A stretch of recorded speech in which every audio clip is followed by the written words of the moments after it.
સ્વામિનારાયણ ભગવાનની જય. અક્ષર પુરુષોત્તમ મહારાજની જય. પ્રમુખ સ્વામી મહારાજની જય. મહંત સ્વામી મહારાજની જય.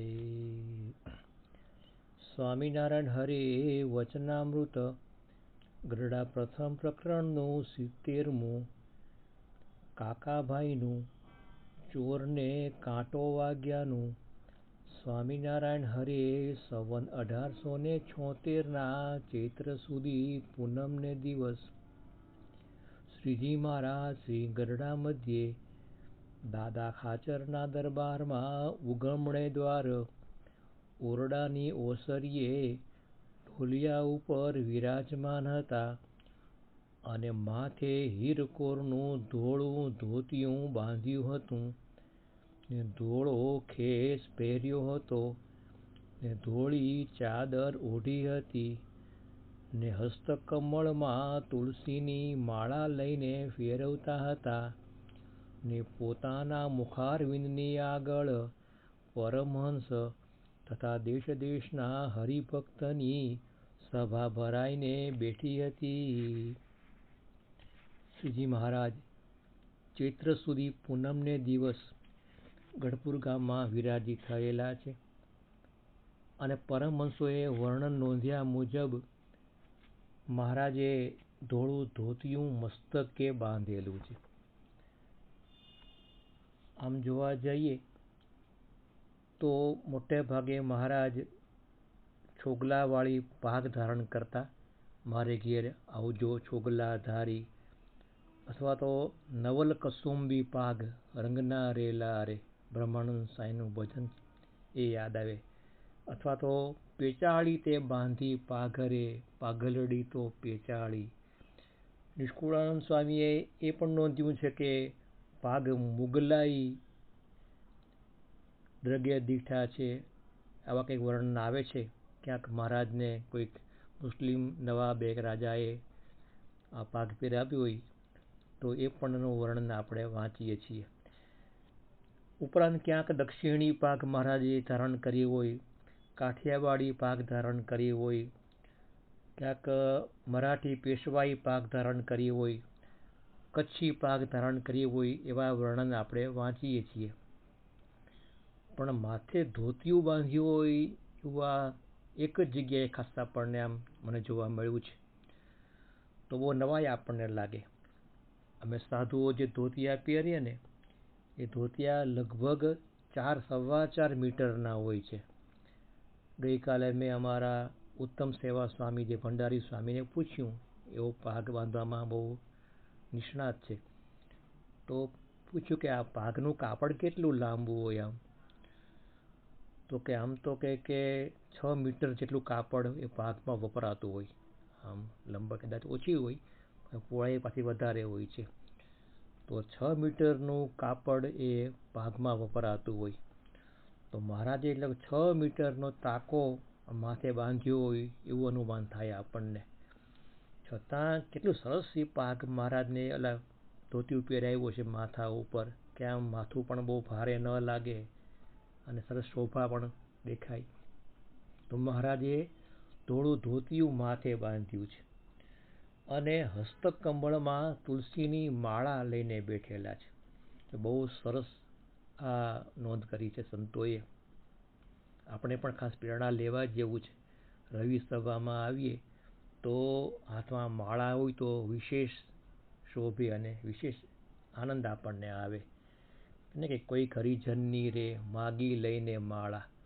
મહારાજ ક્યારેક માળા ભૂલી ગયા હોય, હાથે ન હોય, તો કોઈક તમારા જેવા ભક્તની માળા મહારાજ માગી લેતા ફેરવવા માટે, પોતે માળા ફેરવતા. આજે ભાઈ આ વાત એટલા માટે આપણે કહેવી પડે છે કે આજે માળાની જગ્યાએ મોબાઈલ આવી ગયા છે ને ભાઈ.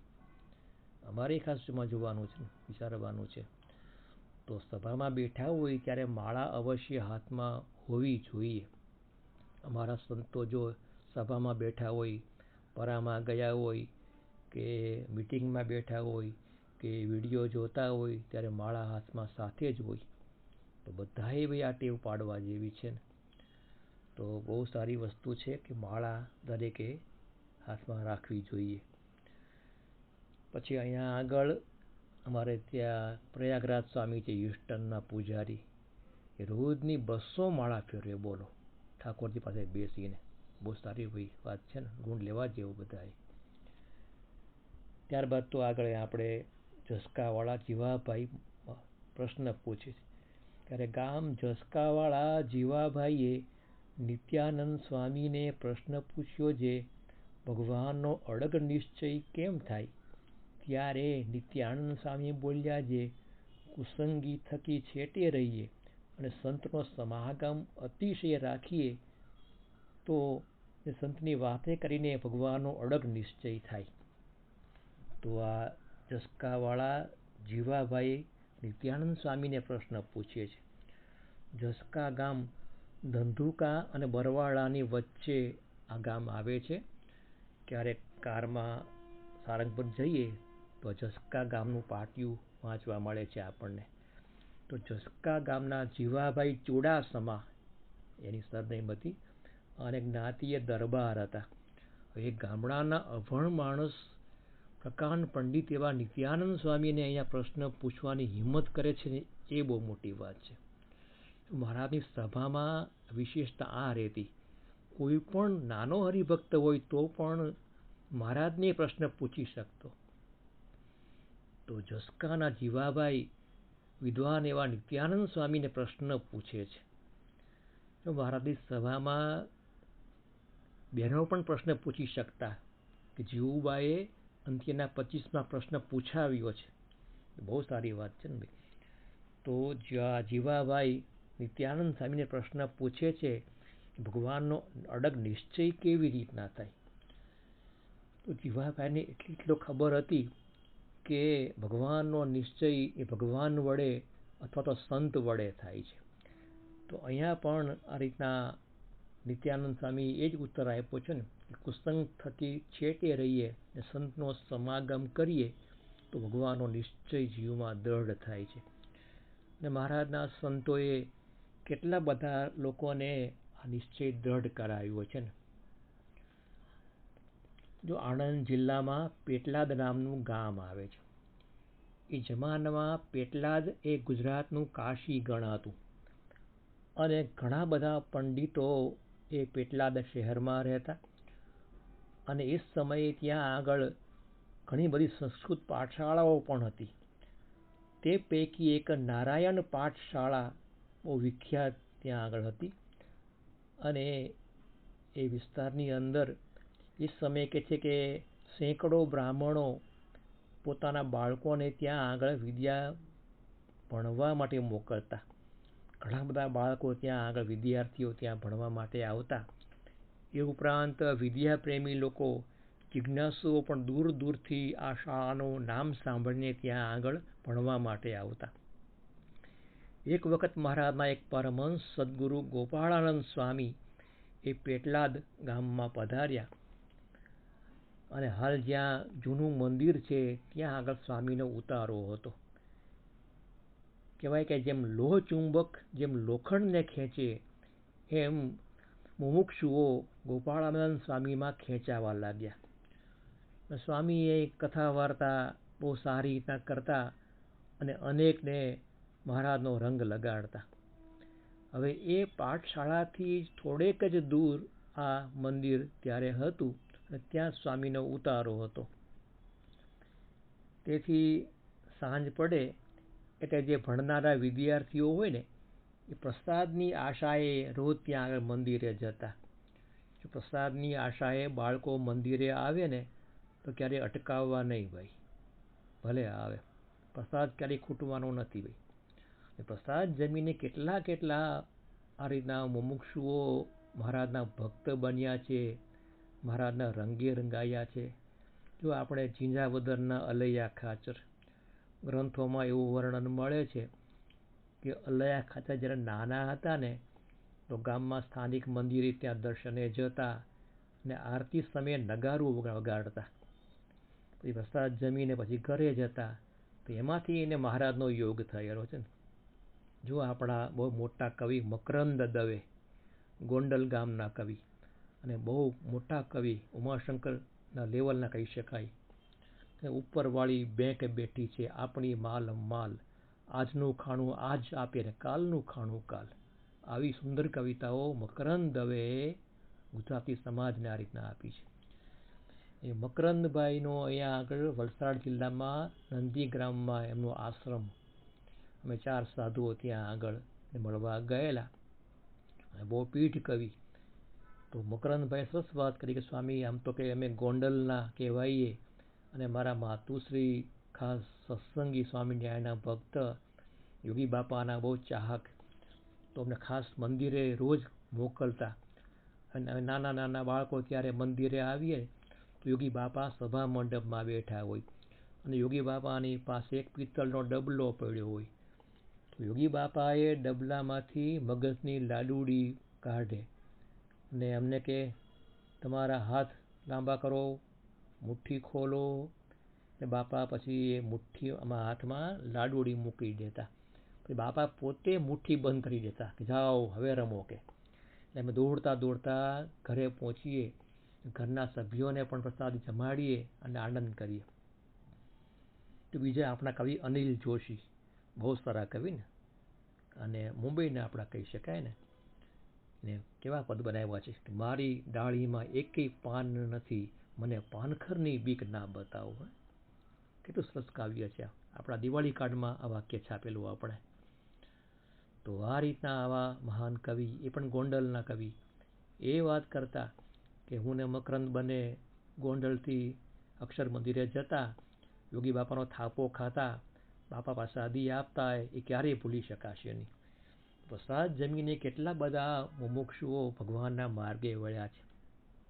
તો અહીંયા પણ ગોપાળાનંદ સ્વામી બાળકોને પ્રસાદ વહેંચતા અને ભગવાનની વાતો કરતા, સાંજે આરતીમાં જોડતા, નિત્ય નિયમ પણ ત્યાં કરાવતા અને બાળકોને બહુ સંસ્કાર સારી રીતના આપતા. એક વખત ગોપાળાનંદ સ્વામીએ બાળકોને કહ્યું કે તમે સંસ્કૃત ભણો છો ને, તમને જો કંઈ ન સમજાતું હોય ને તો તમે અમને પૂછવા આવજો, જરાય સંકોચ નહીં રાખવાનો. આમ વિદ્યાર્થીઓને સ્વામીમાં હેત થયું એટલે એ બધા વિદ્યાર્થી બાળકો સ્વામીને પૂછવા માટે આવતા. નવું શીખવા મળતું, શબ્દાર્થ, સમાસ છે, પછી વ્યાકરણ, અલંકારો વગેરે વિશે પૂછે. સ્વામી બહુ સ્નેહથી એને સમજાવતા. તો બાળકોની નિર્દોષતા અને નિખાલસતા એ સ્વામીને બહુ ગમી ગઈ. એટલે ગોપાળાનંદ સ્વામી એમના ઉપર બહુ કરુણા વરસાવતા અને એથી એ બાળકોને, કોઈ બાળકો ઓછી યાદશક્તિવાળા હોય, મંદબુદ્ધિવાળા હોય, એમને પણ બધું જ આ જલ્દી સમજાઈ જતું અને ઈદમ સાંભળી આવતું. બીજે દિવસે એ વિદ્યાર્થીઓ પાઠશાળાએ જાય ને આમ કડકડાટ આમ મુખપાઠ ત્યાં શિક્ષકોને આપતા. એ વિદ્યાર્થીઓમાં આવું દેવજ જોઈને જે શિક્ષકો હતા ને એ બહુ અચંબો પામ્યા. એ શિક્ષકોએ પૂછ્યું કે પહેલાં તો તમે અમને પૂછવા વારંવાર આવતા, હવે કેમ નથી આવતા? હવે કેમ તમને જલ્દી યાદ રહી જાય છે? ત્યારે બાળકોએ કીધું કે સાહેબ કે મંદિરમાં તો એક ગોપાળાનંદ સ્વામી બહુ મોટા સંત અહીંયા આવ્યા છે અને બહુ સમર્થ સાધુ છે. અમને ન આવડે ને તો અમે એને પૂછીએ, એ એક જ વખત અમને કહે ને અને અમને આવડી જાય છે, બધું યાદ રહી જાય છે. તો આ ગોપાળાનંદ સ્વામી બી કેવા હતા? મહિમા જાણે મહારાજનો, સર્વોપરી સુખ કંદ, અપાર ગુણે ઓપતા જેનું નામ ગોપાળાનંદ, અવતાર સમ અવતારીના છે સંત નૃપ સુખ કંદ, તારા છુપાયે સૂર્યથી કવિ કહે છે કૃષ્ણાનંદ. આ કૃષ્ણાનંદ સ્વામીનું આ ચોપાઈ છે. અને એક મહારાજના પરમહંસ કૃષ્ણાનંદ સ્વામી એના સમકાલીન ગોપાળાનંદ સ્વામીના ગુણગાન ગાઈ શકે છે જાહેરમાં, એ આપણે સિવાય બીજે ક્યાંય લગભગ જોવા ન મળ્યો. બિલકુલ ઈર્ષાભાવ નહીં, કે અપાર ગુણે ઓપતા જેનું નામ ગોપાળાનંદ. આવી રીતના નિખાલસ ભાવે કૃષ્ણાનંદ સ્વામી ગોપાળાનંદ સ્વામીના ગુણગાન ગાય છે. હવે આ વિદ્યાર્થીઓની વાત સાંભળીને આજે પંડિતો જે હતા, શિક્ષકો, એમને પીડા ઉપજી, ઈર્ષા થવા માંડી. શું સ્વામિનારાયણના સાધુઓ આપણાથી એ મોટા પંડિત થઈ ગયા છે, બહુ ભણેલા છે, એટલે એ બધા ઘમંડથી ગોપાળાનંદ સ્વામીને હરાવવા માટે મંદિરે આવ્યા. પંડિતોને જોઈને ગોપાળાનંદ સ્વામી ત્યાં ગાદીએ બેઠા હતા ને, એ ઊભા થઈ ગયા. આંબાને જેમ કેરીઓ લાગે ને, એમ આંબો નીચો નમે. વાદળોમાં જેમ પાણી ભરાય ને, તો વાદળો નીચા આવે. એમ સત્પુરુષોમાં જ્યારે ભગવાનના ગુણો આવે ને, એટલે વધારે નમ્ર બને. ગોપાળાનંદ સ્વામીએ એમને આદર આપ્યો અને નજીકમાં ત્યાં સામે બેસાડ્યા. ત્યારે પંડિતોએ સ્વામીને પૂછ્યું, તમે સ્વામિનારાયણને ભગવાન કેમ કહો છો? કે ગોપાળાનંદ સ્વામીએ સહજ સામે એમને પૂછ્યું કે તમે જેને ભગવાન માનો છો એ ભગવાન કેવી રીતના છે? ત્યારે પંડિતોએ કહ્યું કે અમે તો રામકૃષ્ણને ભગવાન માનીએ છીએ, કારણ કે કૃષ્ણ ભગવાને ટચલી આંગળીએ ગોવર્ધન ઉપાડ્યો હતો, માટે ભગવાન, અને યશોદા માતાને મુખમાં બ્રહ્માંડ દેખાડ્યું હતું, માટે ભગવાન. ત્યારે ગોપાળાનંદ સ્વામીએ સહજ ભાવે કહ્યું કે કૃષ્ણ ભગવાન તો સ્વયં ભગવાન હતા, એ વાત તો બધા માને છે, સાચું છે, એમાં બિલકુલ ખોટું નથી. કૃષ્ણ તો મહાન અવતાર કહેવાય ને ભાઈ. પણ તમે જે આ રીતે સમજણ ધરાવો છો, એમ પર્વત ઉપાડી જો ભગવાન કહેવાતું હોય ને, તો રાવણે કૈલાસ પર્વત આખો ઉપાડેલો, અને હિરણ્યાક્ષ તમામ પર્વતો, નદીઓ સહિત પૃથ્વીનું ટીપણું વાળીને પાતાળમાં લઈ ગયો હતો, તો એને ભગવાન કહેવું પડે ને. આમ ડુંગરા ઉપાડવાથી ભગવાન પણ નથી આવતું. અને ભગવાનની વાત તો આખી જુદી છે, તમે હજી બરાબર સમજ્યા લાગતા નથી. અને આ બધી લીલાઓ તો ચોક્કસ એ ભક્તોએ યાદ રાખવા જેવી છે, ગાવા જેવી છે, બહુ સારી વસ્તુ છે. મને અહીંયા પ્રમુખ સ્વામી બાપાએ નૈરોબીમાં પૂછેલું, બાપા સાંજના વાળું કરતા હતા ને, તો બાપાએ મને પૂછ્યું, પ્રીતમ કે તમે હમણાં મુંબઈમાં કયા કયા પારામાં જાઓ છો? તો બાપા આ રીતના અત્યારે તો મુલુંડ તરફ જવાનું થાય છે, થાણા જાઉં છું, પછી આ માટુંગા વિસ્તાર સંભાળું છું, અને આ બાજુ ડોંબીવલી તરફ જવાનું થાય છે. તો બાપા કે શેમાં જવાનું થાય, ગાડીમાં જાઓ કે પછી ટ્રેનમાં જવાનું થાય છે? અત્યારે તો આપણા મંદિરમાં ગાડીઓ બહુ ઓછી હતી ને. બાપા અમે ટ્રેનમાં જઈએ છીએ. બાપા કે હા. તો બાપા કહે કે તમે ટ્રેનમાં જતા હો ને કોઈ તમને પૂછે કે તમારા ભગવાન સ્વામિનારાયણ એ મહાન કેવી રીતના હતા, તો તમે શું જવાબ આપો? બાપા હવે ટ્રેનમાં એટલી બધી ગર્દી હોય મુંબઈની ટ્રેનોમાં કે કોઈ આવું પૂછે જ નહીં. બાપા કહે એ વાત બરાબર છે, અને આમ ખરે વાત સાચી છે. એમ જોઈએ તો તમને પગમાં ખંજવાળ આવતી હોય ને, તમે ખંજવાળમાં નીચા નમો ને, તો અડધી મિનિટ પછી બાજુવાળો આપણને કહે કે ભાઈ તમારા નખ બહુ મોટા છે, કાલ કાપીને આવજો. આવી ટ્રેનની ગર્દી હોય, તમે જુઓ. કોણ કોના પગ ખંજવાળે છે કાંઈ ખબર પડે નહીં. તો આવી ટ્રેનની ગર્દી હોય. બાપા કે હા એ વાત એ સાચી. તો બાપા કે કદાચ કોઈ અમને પૂછે તો તમારો જવાબ કેવો હોય? આમ બાપા એના જવાબ પણ નિષ્કુળાનંદ સ્વામી આપ્યો છે ને, એવા કામ ક્રોધ લોભ મોહ મહાજબ્બર જે જગ જોધ, એને જીતી કર્યો જય જયકાર, એથી કોણ મોટો અવતાર. નિષ્કુળાનંદ સ્વામીએ કહ્યું છે કે એવા કામ ક્રોધ લોભ મોહ મહાજબ્બર જે જગ જોધ, એને જીતીને કર્યો જય જયકાર, એથી કોણ મોટો અવતાર. બાપા કે વાહ, યથાર્થ ઉત્તર કર્યો. બાપાનો રાજીપો ત્યારે મળેલો યાદ આવે છે.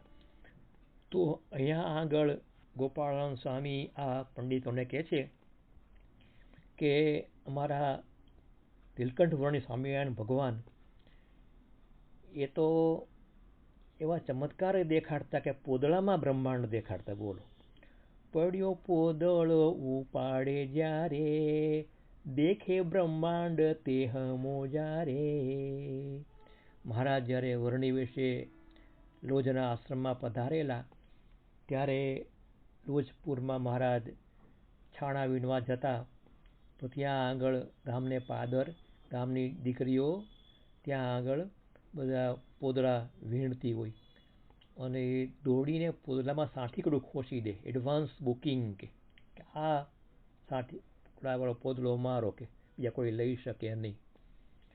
તો મહારાજ લેવા જાય તો ત્યાં બધા પોદળામાં ખુશ આવે સાંઠીકડા. મહારાજ કે આપણે છાણ ભેગું કેવી રીતે કરવું? એટલે મહારાજ પછી એ પોદળામાં એ લોકોને બ્રહ્માંડ એવું દેખાડતા કે પડ્યો પોદળો ઉપાડે જ્યારે, દેખે બ્રહ્માંડ તે હમો જ્યારે. અને પછી એ છોકરીઓ પછી આગી ખસી જતી. આવું ઐશ્વર્ય મહારાજે એ લોજ ગામમાં ત્યારે બતાવેલું હતું. ત્યારે આપણને ખ્યાલ આવે કે આ રીતના કેટલા સામર્થ્યવાન આ મહારાજના ગુણગાન સંતોએ નોંધ્યા છે. પછી ગોપાળાનંદ સ્વામીએ કીધું કે ભાઈ આવું આથી મોટું આશ્ચર્ય તો એ છે કે આવું ઐશ્વર્ય તો એમના સાધુઓ પાસે પણ તમે જોઈ શકો છો. એમ કહીને ગોપાળાનંદ સ્વામીએ કીધું કે તમે મારા મુખ સામું જુઓ તો. ત્યારે એ બધા પંડિતોએ સ્વામીના મુખ સામું જોયું ને ત્યારે કહે છે કે એમાં એને આખું બ્રહ્માંડ દેખાયું. નદી, ડુંગર, તારા, પાઠશાળા, પેટલાદ ગામ આ બધું દેખાવા માંડ્યું. પછી જોયું જ્યાં સ્વામીનું પંડ્ય, દીઠા રોમ રોમમાં બ્રહ્માંડ. પામ્યા પંડિતો આશ્ચર્ય અતિ, જાણ્યા સ્વામીને કોટી અંડપતિ. તો સ્વામીના રોમે રોમ બ્રહ્માંડ દેખાવા લાગ્યા. ત્યારે બધા પંડિતો બહુ આશ્ચર્ય પામ્યા અને બધા ઘા ખાઈ જાઓ કે ઓહો કે આ એક ગોપાળાનંદ સ્વામી આટલા સામર્થ્યવાન સંત જણાય છે, તો એના ભગવાન સ્વામિનારાયણ કેટલા મહાન હશે. એટલે બધા જે પંડિતો હતા એ આ સ્વામીના પગમાં પડ્યા. સ્વામી, તમે જ સાક્ષાત ભગવાન છો, તમે ભગવાનનો અવતાર છો ખરેખર. તો સ્વામીએ કીધું રહેવા દો, હું તો સેવક છું, ભગવાન તો એક સ્વામિનારાયણ છે, અમે બધા જ સાધુઓ એમના આશ્રિત છીએ. સ્વામી કહે સર્વોપરી સાક્ષાત સહજાનંદજી, શરણું ગ્રહો એ સ્વામીનું તે આપશે આનંદજી. હિમરાજ શાહના આખ્યાનમાં આવે છે કે સ્વામી કહે સર્વોપરી સાક્ષાત સહજાનંદજી, ભગવાન તો એક સહજાનંદ સ્વામી છે, તમે બધા એનો આશ્રય કરો, અમે એનો આશ્રય કરીએ છીએ. ત્યાં બધા પંડિતોને થયું કે ખરેખર આ સાધુ મહાન છે અને બધાને મહારાજનો નિશ્ચય દૃઢ થવા લાગ્યો. તો આ પંડિતાઈ કેળવવી અથવા વાચાળતા પ્રાપ્ત કરવી એ તો એક પ્રકારનો ગુણ છે, આવડત છે. વાચાળતા જુદી વસ્તુ છે ને. મને યાદ આવે છે કે અહીંયા પૂજ્ય બાપા 1982ના વર્ષમાં અને 3 સાધુઓને બાપાએ પોતાના રૂમમાં બોલાવ્યા. એક હું હતો, પછી શ્રીનિવાસ સ્વામી જે હમણાં સુરત રહે છે, બીજા આપણા કેપી સ્વામી જે નવસારીમાં છે. તો બાપાએ અમને કહ્યું કે હવે આપણે કે જ્ઞાનપ્રિય સ્વામીને આપણે છૂટા કરીએ છીએ સત્સંગ પ્રવૃત્તિમાંથી, કારણ કે સાવતનું કામ મંદિરો બનાવવાના છે, સત્સંગ ત્યાં છે પણ હવે મંદિરો કોઈ છે નહીં. આ બધું મદ્રાસ છે કે આ બાજુ હૈદરાબાદ છે કે બેંગ્લોર છે, ત્યાં મંદિર થાય તો સારું. તમે 3 જણા આ સત્સંગ સંભાળજો, તમે આ રીતના અહીંનો બધો વિસ્તાર કરો. તો સંત નિદેશક તરીકે બાપાએ અમને ત્યાં આગળ સેવા આપી. બાપા એવી તો આવડત છે નહીં, પણ હવે આપ દ્રષ્ટિ કરજો તો શીખાશે. બાપા કે આ બધું ભગવાન શીખવાડશે, તૈયાર થઈને તમે કરો. તમે 3 સંતો અમારી રીતે આ બધું સત્સંગનું બધું કાર્ય સંભાળતા હતા. એમાં પાસે મારે એક વિશેષ સેવા મને એ મળેલી કે આ મુખ્ય કાર્યાલય સાથે સંપર્ક રાખવાનો અને રિપોર્ટ મોકલાવવા અને આ રઈસ સભામાં પ્રોગ્રામ વગેરે ગોઠવવાના રસપ્રદ થાય એવી રીતના. તો એક વખત અમે આ રીતના એવો સરસ પ્રોગ્રામ ગોઠવેલો ને, તો 4 સરસ વક્તાઓને તૈયાર કર્યા, જેમાં એક હતા ડૉક્ટર કિરણ દોશી, જે અહીંયા બેઠા છે. બીજા ડૉક્ટર અતુલ પરીખ, એ પણ અહીંયા બેઠા હશે. અને ત્રીજા વક્તા ભરત મહેતા, જે પાર્લામાં અમારે ભૂતપૂર્વ સાધુ હતા, અત્યારે હવે એની ઉંમર પ્રકારે સેવા હજી કરે છે. અને બીજા ગિરીશ પરીખ, જે બાળ કાર્યકર હજુ છે, વડોદરા તરફ કરીએ છીએ, મૂવી પણ આવે છે. તો 4 વક્તાઓ તૈયાર કર્યા. એમાં પહેલા વક્તા કિરણ દોશી, એને એ વિષય આપ્યો કે ટીવી જોવાથી થતા ફાયદા. એની સામે ડૉક્ટર અતુલ પરીખ, કે ટીવી જોવાથી થતું નુકસાન. એની સામે વક્તા ભરત મહેતા, કે ટીવી જોવાથી થતા ફાયદા. એ ચોથા વક્તા ગિરીશ પરીખ, એને ટીવી જોવાથી નુકસાન થાય એની વાતો કરવાની હતી. સૌ પ્રથમ કિરણભાઈ દોશી બોલ્યા ને, તો આખા હોલમાં છવાઈ જાઓ. એટલી સુંદર રજૂઆત એણે કરીને આમ બધાને એમ જ થવા લાગ્યું કે ટીવી ઘરમાં હોવું જ જોઈએ, બધાએ જોવું જ જોઈએ, એમાં આટલા લાભ થાય છે. તો સામેના પક્ષવાળાએ રજૂઆત સારી કરી, કિરણભાઈની રજૂઆત બહુ સારી હતી. વાચાળતા જો જુદી વસ્તુ છે. તો આખી રીતના એ રીતના એનો પ્રથમ આ રીતે આગળ નંબર મળ્યો. અને બાપાએ પણ આ રીતના કિરણભાઈને કીધું, કિરણ તું બહુ સારું બોલ્યો, ઓકે લે તને પુષ્પ આપું. બાપાએ જે રાજીપો બતાવ્યો. તો વાચાળતા છે એ આખી જુદી વસ્તુ છે, પણ જે ભગવાનપણું ને એ તો આખી અલૌકિક વસ્તુ છે. તો આવો ભગવાનનો નિશ્ચય આવા સંત થકી થાય છે. તો ખાસ મહારાજને પ્રાર્થના કરીએ કે દરેકના જીવનમાં આવો ભગવાનનો નિશ્ચય એ દૃઢ થાય. એ જ પૂજ્ય બાપાના ચરણોમાં પ્રાર્થના. સ્વામિનારાયણ ભગવાનની જય.